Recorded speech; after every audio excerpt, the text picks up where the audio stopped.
Bonjour, je suis Bruno Parmentier et vous êtes bien sur la chaîne Nourrir Manger. Dans cette nouvelle vidéo D3, nous allons parler du gâchis alimentaire. Il est énorme, ce gâchis. Les journaux de temps en temps tentent de nous culpabiliser en nous disant chaque Français jette 20, 30, 40 kilos, mais c'est beaucoup plus que ça. Il faut voir l'ensemble de la question. Depuis le champ jusqu'au transport, la transformation, les restaurants, les arrière-cuisines, la congélation, etc. En fait, on jette le tiers de la production agricole mondiale et concrètement, chaque Français jette 240 kilos de nourriture par an. Ça paraît à peine croyable, mais nous allons détailler ça dans cette vidéo.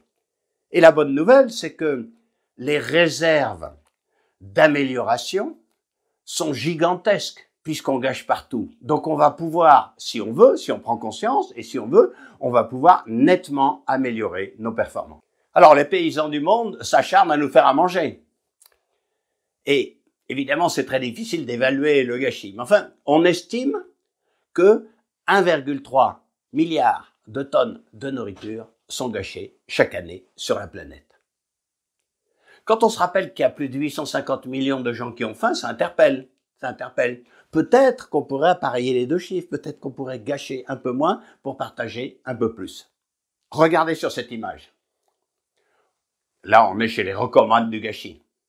On voit ce que jette une famille américaine de 2 enfants chaque mois. Non pas ce qu'ils mangent, ce qu'ils jettent. Ça montre un peu l'ampleur. Alors, ils ne jettent pas forcément sous cette forme. Enfin, reconstituer, c'est ça. C'est absolument gigantesque, ce problème. Alors, les Français jettent un peu moins, mais ils jettent évidemment beaucoup trop. Alors, tout d'abord, il ne faut pas confondre le gâchis du Sud et le gâchis du Nord. Dans le Sud, on est très partageux. Regardez en Afrique, par exemple, on récolte.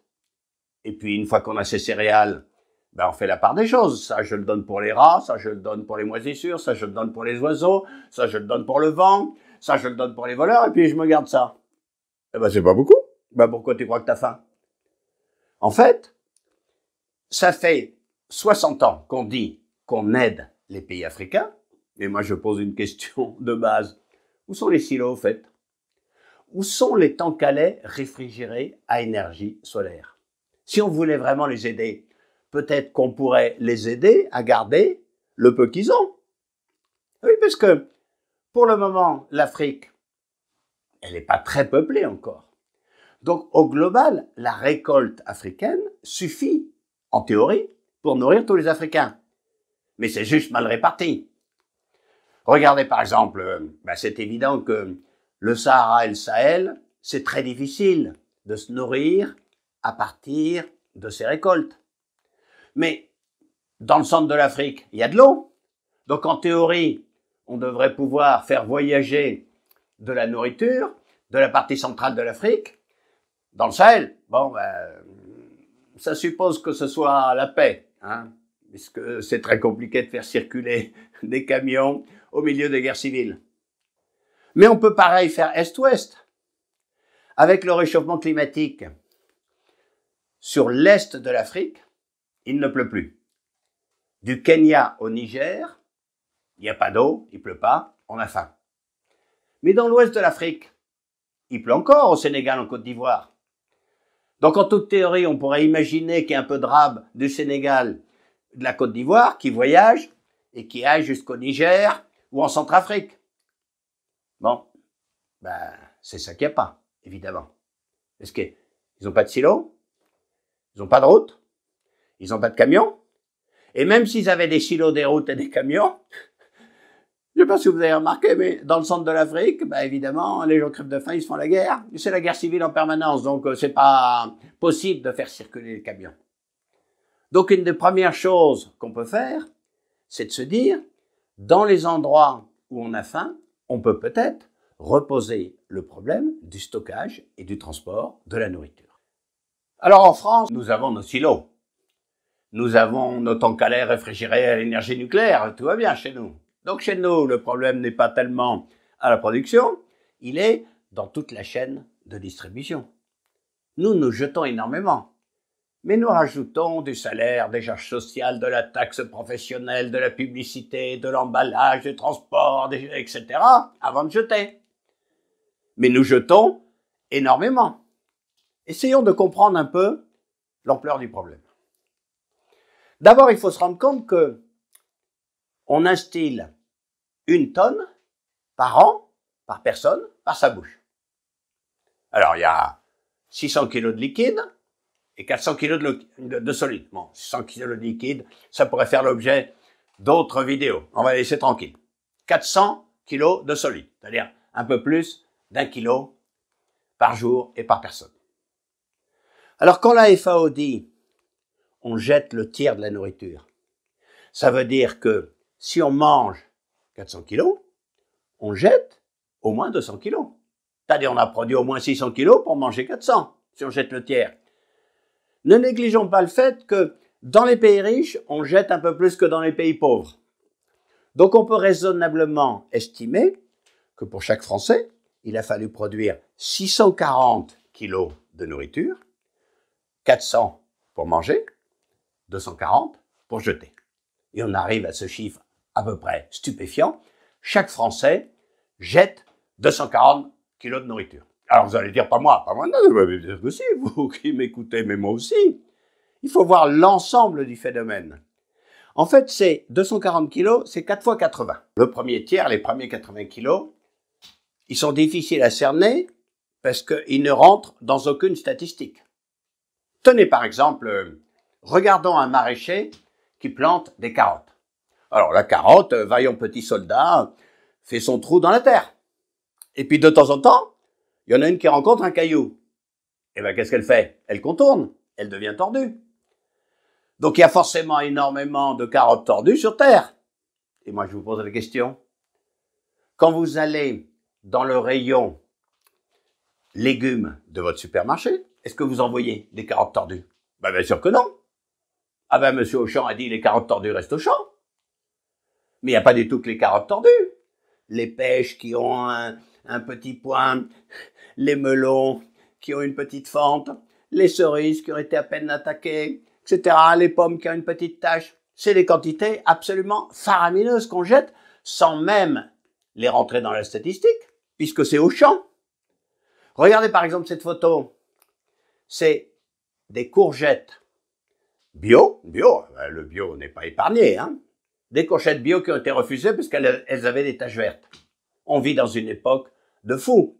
Évidemment qu'on peut s'améliorer. Les légumes moches, c'est très bon. Pourquoi on ne mangerait pas des légumes moches? Tiens, notons au passage la maxime, quand on achète un produit, on achète le monde qui va avec. Avant, quand on allait au marché, on demandait 1 kilo de fruits, 1 kilo de légumes, on vous donnait 1 kilo. Ah ben maintenant, c'est pas pareil au supermarché. On choisit ses pommes une par une, on choisit ses prunes une par une, on choisit ses cerises une par une. Mais quand on choisit ses fruits et légumes une par une, quel est le message qu'on transmet aux paysans? Je ne veux pas qu'une seule mouche se soit posée sur ma pomme. Autrement dit, on achète beaucoup plus de traitements, puisque pour qu'aucune mouche se soit posée sur la pomme, eh ben, on arrose les pommes d'insecticides. Donc, il faut savoir ce qu'on veut dans la vie. Donc, en partie, lorsqu'on prend des fruits choisis un par un, parfaits, on provoque un énorme gâchis, parce que tous ceux sur lesquels une mouche s'est posée ne rentreront même pas dans les rayons. Alors, il y a un autre endroit où il y a un gâchis faramineux, c'est la pêche. Alors, la pêche, on a fait des progrès considérables. Je ferai une vidéo sur la raréfaction du poisson dans le monde. Est-ce qu'il y aura encore des poissons pour manger? Bon, on a des chalutiers gigantesques avec des filets gigantesques qui remontent tout. Et puis, ben, quand ils remontent, ils font le tri sur le bateau directement. Ils disent, bon, ben, ça c'est trop gros, ça c'est trop petit, ça c'est hors quota, ça les cours viennent de s'effondrer, ça je sais même pas comment ça s'appelle. Il faut se rendre compte qu'entre 30 et 50% de ce que remontent les filets ne rentrent même pas au port. C'est même pas compté dans les statistiques de pêche. Mais c'est bien réel. C'est un énorme problème d'assèchement du poisson dans la mer. Tout ça, c'est du gâchis qui n'existe pas dans les chiffres. Mais il existe bien dans les faits. Et on peut estimer que l'un dans l'autre, c'est à peu près, allez, 80 kilos par Français. Donc, il y a des marges de progression. Pour la soupe, je veux des légumes moches. Ah ben le légume moche, il a plus de personnalité que l'autre, il s'est battu pour survivre. C'est très bon le légume moche. Je veux des fruits et légumes moches. Alors le deuxième tiers, à peu près 80 kilos aussi, il est dans le processus du transport, de l'industrialisation et de la commercialisation. Les usines agro-industrielles ont une productivité remarquable, considérable. Les chaînes tournent à toute vitesse. Il suffit qu'il y ait un petit truc qui soit mal réglé sur la chaîne pour que le temps de s'en apercevoir, il y a 1 tonne de plats cuisinés qui est arrivé, c'est terminé. Il y a par exemple, si on fait du pain de mie, alors moi déjà dans le mot pain de mie, il y a le mot pain qui me choque un peu. Enfin, si on fait du pain de mie, le pain de mie, on le veut carré. S'il est un peu losange, c'est fichu, à la benne. Et puis alors on a inventé une invention marketing absolument extraordinaire, le pain de mie sans croûte. Alors pour ceux qui n'avaient pas réfléchi, le pain de mie sans croûte n'existe pas à l'état natif. Le pain de mie sans croûte, c'est un pain de mie avec croûte à qui on a retiré la croûte. Vous imaginez l'immense atteinte à la planète de cette invention marketing, le pain de mie sans croûte. On est dans une civilisation du gâchis. Mais on peut regarder par exemple aussi le yaourt. En France métropolitaine, la date limite c'est 4 semaines après la production. Mais c'est un peu compliqué quand on va dans nos îles, voilà, quand on va à La Réunion ou à la Martinique, le même yaourt c'est 8 semaines. Les mêmes producteurs de yaourt vendent le yaourt à 4 semaines en France métropolitaine et 8 semaines dans les îles. Ils doivent être tous morts dans les îles. Bien sûr que non. Il faut se rendre compte que s'il n'y a pas de rupture de la chaîne du froid, plus le yaourt est vieux, plus il est acide, moins il y a de microbes. Donc en France métropolitaine, on peut évidemment manger son yaourt, s'il n'y a pas eu de rupture de la chaîne du froid, au moins 4 semaines après la date limite. Et puis ensuite, ils ont inventé une autre trouvaille extraordinaire. Dans la plupart des pays, on peut acheter un yaourt, sauf en France. En France, les yaourts, c'est par multiple de 4. Alors, au choix, c'est 4, 8, 12, 16 ou 400. La conjonction de cette vente forcée, on est obligé d'acheter les yaourts par lot et de la date très courte, fait qu'on estime qu'il y a à peu près le quart des yaourts achetés en France métropolitaine qui sont jetés. Donc là aussi, évidemment qu'il y a des marges de progression considérables. Mais ensuite, regardez le transport. Vous imaginez une palette avec des filets d'orange. Bon, transport, dans le camion, on se casse la figure.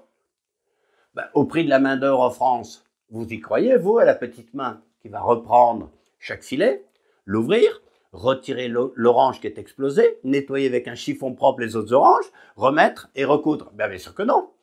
Toute palette qui se casse la figure, à la benne. Donc au total, allez, on a encore 80 kilos. Mais regardez par exemple les supermarchés. Avant le 14 juillet, on estime qu'on va tous faire des barbecues, donc ils rentrent des brochettes, et puis c'est pas de chance cette année, il pleut. C'est parti, les brochettes à la benne. Ils ont même inventé un truc extraordinaire, pour pas être embêtés avec les gens qui n'ont rien, qui vont essayer de faire des provisions dans leurs poubelles, c'est mettre de l'eau de javel dans les poubelles. Bon, alors maintenant, ça devient plus civilisé, moins d'eau de javel et plus de dons aux bonnes œuvres, aux associations humanitaires. Bon, c'est mieux. Enfin, il y a une énorme réserve de productivité dans tout ce système de transport industriel et de commercialisation. Et on peut évidemment faire beaucoup moins que 80 kilos. Tiens, ce que vous vous mettez sur la pointe des pieds dans les supermarchés, vous savez, sur la pointe des pieds, là, pour aller chercher le dernier yaourt qui est tout au fond. Quand on va chercher le dernier yaourt qui est tout au fond, celui qui est devant, à la benne. Alors maintenant que vous savez que vous pouvez consommer le yaourt 1 mois après la date limite, c'est pas la peine de faire de la gymnastique devant le rayon yaourt. C'est ça, ne pas gâcher. Alors le troisième tiers est beaucoup plus près du consommateur. C'est à peu près 80 kilos encore. 40 kilos dans le restaurant, 40 kilos chez nous. Alors déjà les restaurants. Vous savez, quand j'étais jeune, il y avait des principes chez les bons pères. Pain frais et bois verts font la ruine des ménages. J'étais pensionnaire, je n'avais jamais le pain du jour. J'avais toujours le pain de la veille parce qu'on en mangeait moins. Bon, alors maintenant, il y aura une émeute de parents d'élèves si on osait donner dans une cantine le pain de la veille. On ne peut jamais recycler, vu notre phobie de la sécurité, la nourriture de la veille. Et comme on imagine que pour faire riche, par exemple dans les restaurants, on achète des assiettes de plus en plus grandes, donc on en donne de plus en plus, donc les consommateurs jettent, on jette énormément. Mais avant même, vous savez, par exemple en Chine, il y a des producteurs de cochons qui font la tournée des restaurants pour prendre les restes de nourriture des restaurants pour les cochons, même dans les grandes villes, même à Pékin, même à Shanghai. Ça, c'est impensable en France, même pour les cochons. Pourtant, on peut tout à fait imaginer que le producteur de cochons va tous les jours à 14 heures à la cantine du collège pour prendre les salsifis et les choux de Bruxelles que nos chères têtes blondes n'ont pas mangé. On jette. Tiens, vous pourriez peut-être faire l'inventaire de votre frigidaire. Vous savez, l'appareil qui consomme énormément d'énergie pour jeter dans une semaine ou dans un mois ce qu'on aurait pu jeter tout de suite. Il n'y a qu'à voir, quand on part en vacances. Eh oui, eh oui. Il y a énormément de gâchis aussi à la maison. On estime que c'est entre 30 et 40 kilos, dont à peu près 7 kilos d'aliments toujours emballés. Toujours emballés, voilà, la date limite, c'est terminé. Donc évidemment, on peut progresser. On n'est pas obligé d'acheter la quantité énorme de nourriture. Et on peut recycler les restes. Par exemple, les bonnes soupes familiales, c'est souvent à base de restes, mais le pain perdu, toutes ces recettes, ça c'est fini. On peut évidemment améliorer beaucoup notre rapport au gâchis. Parce que toute cette nourriture qui est jetée, il a fallu du pétrole, il a fallu des engrais, il a fallu beaucoup de travail, il a fallu des tracteurs, il a fallu récolter, il a fallu stocker, il a fallu transporter, et après, on jette. Donc c'est un véritable désastre pour la planète. Alors, il paraît qu'on jette le tiers de la récolte mondiale. Alors moi je disais à mes étudiants, c'est pas possible, zéro, c'est pas possible. Mais je vous mets un défi. En l'espace d'une génération, est-ce que, au lieu de jeter le tiers de la production agricole mondiale, on pourrait, par différentes mesures, jeter seulement le quart? Si on jette le quart au lieu du tiers, on récupère de l'ordre de 2 à 300 millions de tonnes de nourriture. Ça peut peut-être servir à nourrir les gens qui ont du mal à se nourrir, et ça peut surtout servir à alléger la pression sur la planète. Donc, moins gâcher sa nourriture, c'est vraiment un geste citoyen qui concerne tout le monde.